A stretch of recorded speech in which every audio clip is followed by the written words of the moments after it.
Ce jour est dédié pour la Refoua Shema de Michael Ben Yasmina, qui souffre du Covid. Et B'ezrat Hashem, on lui souhaite une Refoua Shema et une guérison complète et rapide. Amen va Amen.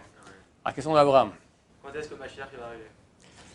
La question des questions. Alors, je ne suis pas le secrétaire du Mashiach, même pas le secrétaire du secrétaire du secrétaire, d'accord? Bien que j'aime bien en parler, comme vous le savez. On l'attendait pour Tishré. Jusqu'à hier encore, on espérait qu'il vienne. Il y a quand même eu quelque chose de très symptomatique. C'est écrit que Gog Magog aura lieu pendant Sukkot. Maintenant, moi, je pense que Gog Magog, ça partira avec une attaque américaine contre l'Iran, qu'il n'y a pas eu. Par contre, il y a eu quelque chose d'extrêmement, à mon avis, important, mais bon, les gens n'ont pas fait trop attention. C'est que c'était le 4e ou 5e jour de Sukkot. L'Amérique a décidé de fermer toutes les banques iranienne au transit. C'est-à-dire, je vais expliquer, comment on m'a expliqué, qu'aujourd'hui, dans le monde, tu ne peux pas faire de l'importation ou de l'exportation sans passer par une plateforme dollar. C'est impossible. Tout se passe en dollars. Donc, la Banque fédérale en Amérique peut décider maintenant, toi, tu ne passes pas. Dès lors, c'est ce qu'ils ont fait pour 18 banques iraniennes, toutes les banques importantes. Ils ne peuvent plus faire ni d'importation ni d'exportation. Ils ont hurlé, vous nous asphyxiez au moins pour la nourriture, pour les médicaments. Et les Américains ont dit, niet, rien du tout.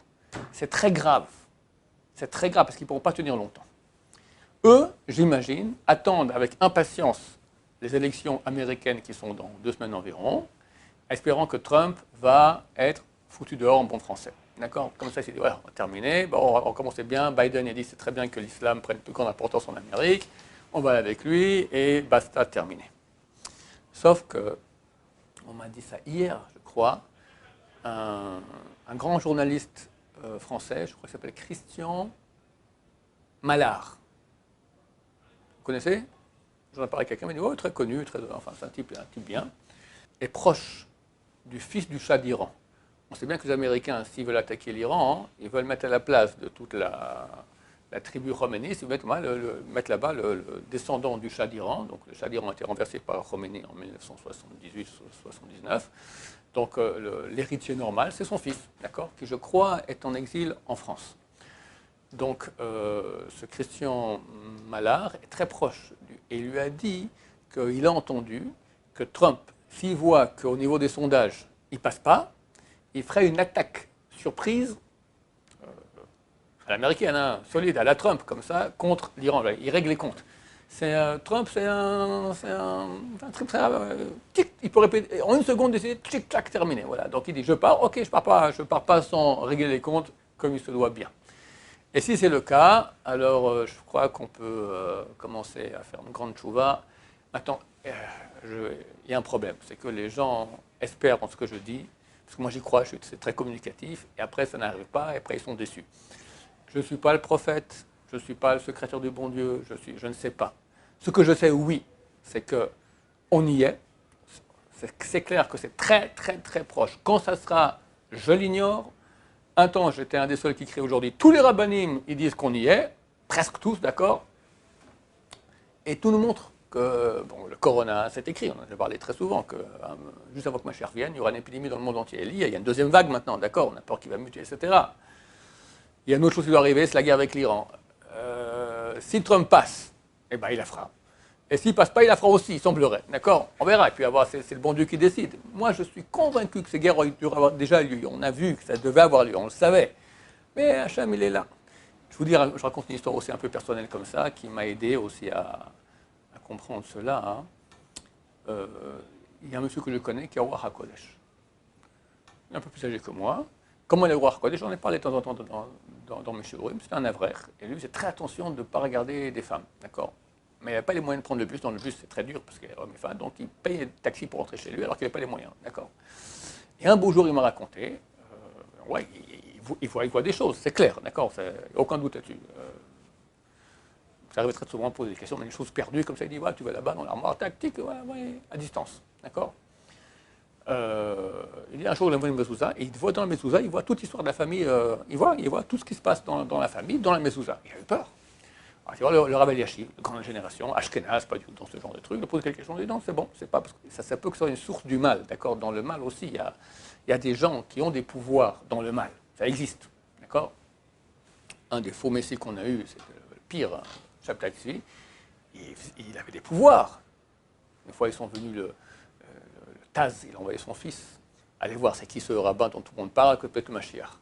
Le fils revient et dit, c'est papa, c'est extraordinaire. Et raconte-moi, qu'est-ce qu'il a fait? Il dit, ben voilà, il y avait des gens qui sont pleins, qui avaient un seigneur dans leur vie, qui leur faisait des problèmes terribles. Shabtai Tzvi, donc il a pris une plante, elle est comme ça, de même que je prends la plante maintenant, et hop, elle est déracinée, quand même que son âme soit déracinée. Et au même moment, le type il est mort là-bas. Le Taz a dit, c'est la preuve que c'est un charlatan. Terminé. Voilà, Mashiach, c'est pas comme ça. Mashiach, c'est marqué,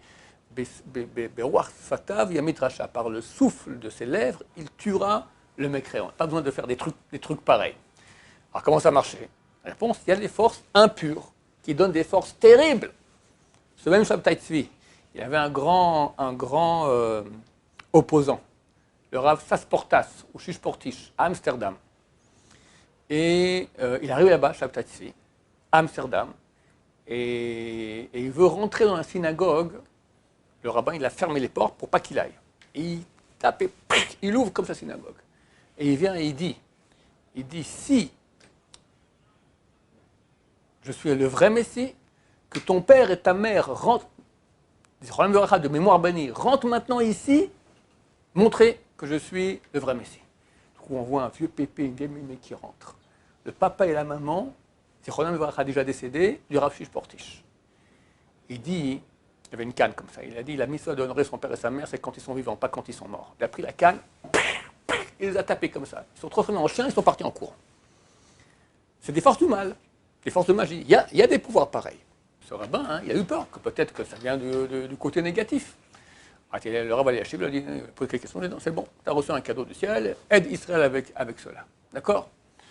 Alors j'appelle de temps en temps, maintenant des gens m'ont appelé pour que je l'appelle, etc. Donc je l'ai appelé, posé quelques questions. Puis en passant, je lui demande, alors au début du Corona, il m'a dit, ça y est, Mashiach, ça y est, on est dans le... pour quand? Je ne sais pas. Après quelques mois, je lui ai parlé, il lui dit, alors Kodara, c'est pour quand? Il m'a dit, celui qui sait ne parle pas. Celui qui parle, il ne sait pas. Moi, je parle, je ne sais rien du tout, d'accord? Lui, il semblerait qu'il sait, il y a Kodesh, mais il ne dit rien. Et il y a quelques semaines, il m'a dit, parce que je lui dis, j'espère que vraiment, moi je suis convaincu que ça vient maintenant dans cette période de Tishri. Il m'a dit, Tishri c'est din, c'est une période de din, de rigueur céleste. Nissan, c'est une période de rachamim, de miséricorde divine. Est-ce qu'il a voulu me dire qu'il pense que ça va dans Nissan?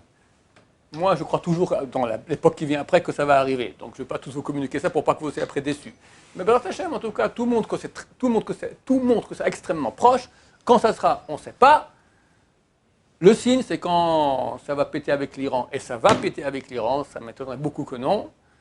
Même si ça ne peut pas militairement, l'Iran est asphyxié, donc au bout d'un moment, ils vont réagir, c'est pas possible. On asphyxie quelqu'un, au bout d'un moment, l'étrangle, il ne fait rien, il va quand même bouger. Et on espère que Mashiach viendra, Berachamim. On doit faire tchouva. Si Mashiach n'est pas venu maintenant, alors il y a la raison que Dieu connaît, peut-être Din Rachamim, comme j'expliquais, mais aussi que nous, on doit se réveiller. Pourquoi c'est pas arrivé? Peut-être que je n'ai pas fait tchouva, peut-être. Il y a un rabbin ici que beaucoup de gens... Attention, il y a beaucoup de faux messies qui se baladent surtout sur Internet, d'accord? Des gens en font...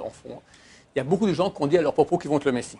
D'accord? Je dis ici, attention, l'histoire a montré que tous ceux qu'on a cru qu'étaient le Messie, ce n'était pas eux pour finir. Et d'habitude, c'est parti en cacahuète.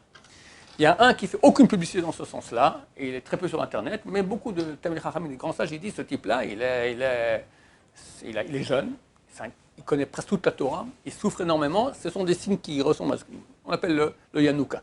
Je ne dis pas que c'est lui, pas du tout, je ne pense pas d'ailleurs, je ne sais pas qui c'est. D'accord? Je n'ai aucune... qui vienne, Baruch Haba, qui que ce soit, qui vienne. Lui dit un truc sans cesse. Ça revient en leitmotiv. Je n'ai pas écouté ses cours, mais les gens m'ont dit en son nom. Il m'a dit, il faut beaucoup respecter, honorer son prochain, honorer votre prochain, honorez-les. Il paraît que je crois qu'il rappelle le nom d'un rabbin. Il fait avec une sorte d'admiration extraordinaire, d'accord?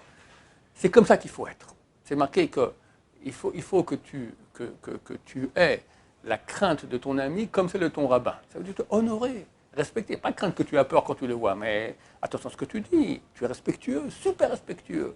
Les gens parlent, les gens se bagarrent. Je ne connais pas les réseaux sociaux. On m'a dit que des fois aussi là-bas, c'est terrible, d'accord? Il ne faut pas. On est Am Israël, on doit être unis. Il n'y a pas de moyen plus grand pour amener Mashiach que l'union. Donc faisons beaucoup d'honneur au monde prochain, respectons-les beaucoup, rapprochons-nous de Dieu en comprenant que c'est que lui qui peut nous sauver, et c'est ce qu'il nous montre maintenant par tous les moyens, on voit que tout s'écroule autour de nous. J'espère que Mashiach viendra rapidement, sans souffrance, et rapidement. Voilà, rapidement et sans souffrance. Amen, va amen.